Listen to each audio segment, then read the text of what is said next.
And first to enter the ring will be Darroll Wilson, originally from Danville, Virginia, now lives near Atlantic City, New Jersey. You can see that 6 of his last 7 fights have gone the distance. The one exception, of course, was the massive upset over the heavily publicized Shannon Briggs. Married just 1 week ago to a longtime girlfriend, celebrating his first 6-figure payday. And hoping for some bigger paychecks down the road. The gentlemen who work with Darroll Wilson are the same people who brought him into the sport years ago. He was a high school football star and basketball star in South Virginia near the North Carolina border, and never expected to wind up in the ring, but people who saw him as an athlete said to him after high school, hey, you should try this. He didn't turn pro, as you see, until age 26. And there's the record for Wilson. 17 wins, no losses, 2 draws, 11 KOs, though he showed some knockout power against Briggs. And here comes David Tua, originally from Samoa, grew up in New Zealand after his father moved the family to New Zealand to find better economic circumstances. They still speak Samoan in the household. He's a really self-possessed young man. You saw the graphic that said that he won the bronze medal in the heavyweight division at Barcelona in 1992. And as Lou Duva loves to point out, Larry Merchant, he went all the way from New Zealand to Barcelona by himself to collect that medal. At the age of 19. You know, there's an interesting story behind how Duva found him. We all remember Evander Holyfield getting robbed of a decision in the '84 Olympics. Well, the man who got that decision was a New Zealander who told Duva about Tua. And Tua. Kevin Barry remains a part of Tua's corner to this day. George Foreman told you about his penchant for catching his opponents right on the point of the chin with his leaping left hooks.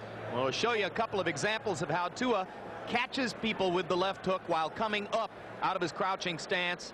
There he did it against Ruiz, here against another taller fighter. And just as George points out, these are reaching, lunging left hook punches that generally catch the opponents right on the point of the chin. That one a little bit farther back toward the ear. But in every instance, the result is the same, as the opponents tend to go down and stay down.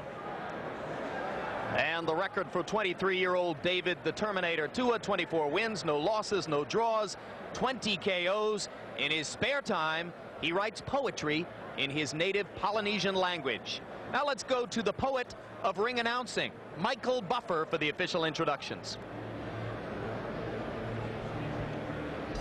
And now, ladies and gentlemen, good evening and welcome to the James L. Knight Center of Miami, Florida, and a doubleheader of championship boxing brought to you by Main Events Monitor in association with your undisputed king of beers, Budweiser.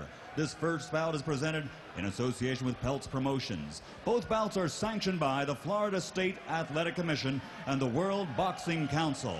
WBC supervisor for this first contest is Anibal Miramontes. The 3 judges scoring the bout on a 10-point must system will be Jose Juan Guerra, John Keane, and Stuart Winston. And when the bell rings, the man in charge of the action, your referee, is Bill Connors. And now, ladies and gentlemen, 2 undefeated young heavyweights put their records on the line for 12 rounds of boxing for the WBC International Heavyweight Championship. Introducing first, fighting out of the red corner, wearing red and black and weighing in at 212 pounds. He brings a professional record of 17 victories without a loss, 2 draws, 11 knockout victories to his credit. Ladies and gentlemen, from Atlantic City, New Jersey, presenting the undefeated Darroll Doing Damage Wilson.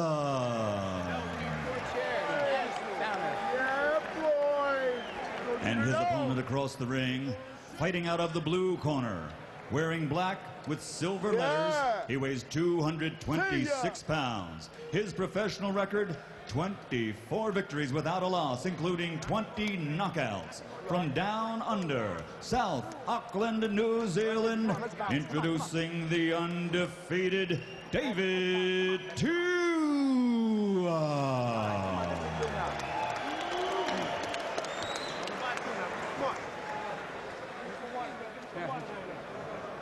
right? I got it. Jeez. Enough of them, huh?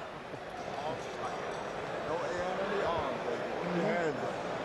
All right, you're both giving your instructions in the dressing room. I'm going to clean fight, listen to my commands at all times during the round. Protect yourself at all times during the round. Any questions over here? Any questions over here? Touch gloves. Good luck to both of you. David Tua is regarded by many as the best young heavyweight out there. He's the prospect. An impressive win here would move him up into the next level of boxing, starting to go up against top 10 fighters. Let's see what he has. Darroll Wilson, as he takes off the robe, looks to be in excellent shape. Same kind of condition that he was in when he fought against Shannon Briggs. If anything, his arms look a little bit bigger and more heavily muscled. You look at Tua in there, he's built like a truck.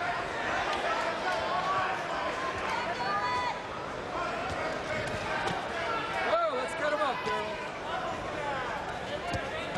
Early on, George, logic tells you that Wilson will want to get his jab going and create some space between himself and Tua.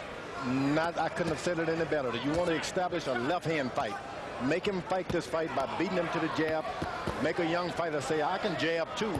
Make the fight go into the third round, and he can change things with a power puncher. But right now, George, he seems intent on staying inside with him and matching strength and showing him that he's not afraid of him. And that has some benefits also, because Tua needs you to back away your chin a little beyond your feet so he can get that hook going. He doesn't like to throw it close. Although he's a puncher, he doesn't like to throw it short. So maybe he wants you to lean back a bit. So maybe Wilson decided that the better part of valor here is to stay inside of Tua's power rather than to give him a chance to extend that left hook. Yeah, if you're not going to be jabbing and keep him on the end of your jab, make sure you stay close. Tua's powerful, but he doesn't like short punches. Wilson bodying Tua off inside and trying to match him punch for punch.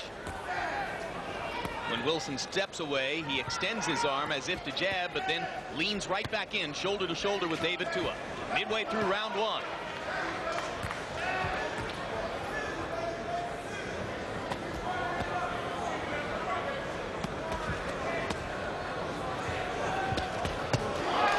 Triple left hook by Tua. The thing that Tua has to be careful about is allowing Wilson to get any confidence. He stays in there too long and let this guy taste his power. He's not on the canvas. He's going to give him a tougher fight than what he ought to do. Now Wilson starts pumping the jab as Tua steps back to look for punching range.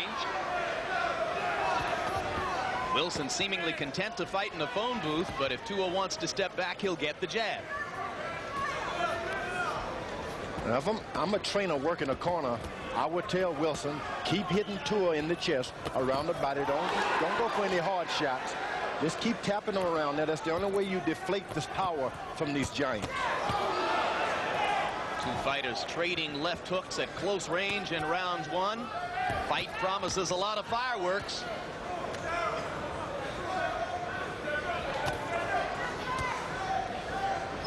Coming up.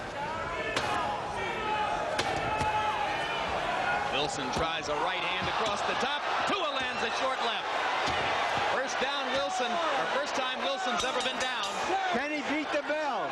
Can he beat the bell? No. He can't. He's counted out. Another first round knockout for David Tua.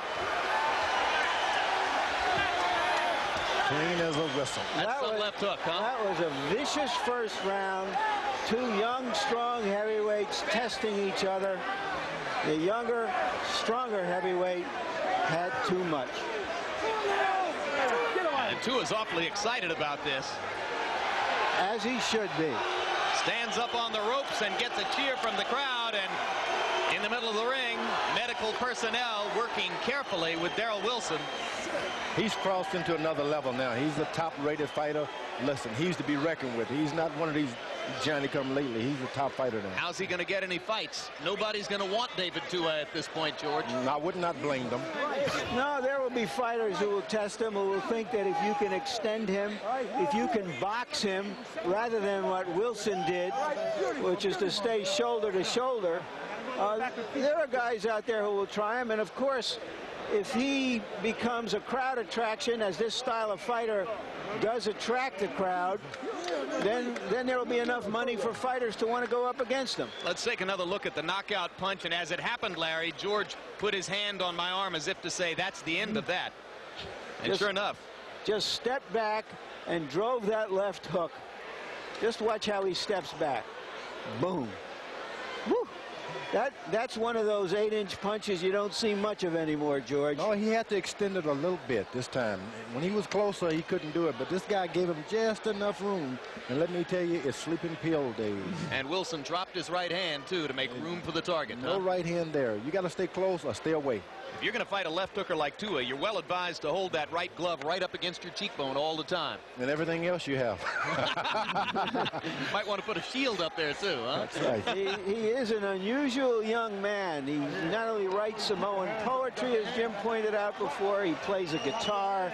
He's supposed to shoot a mean game of pool, and he can fight. And he's planning to spar with Evander Holyfield before the Tyson fight. Good choice. Here's Buffer. A fighter cannot be saved by the bell. The winner by knockout victory in the first round, still undefeated, and now the WBC International Heavyweight Champion, David Tua.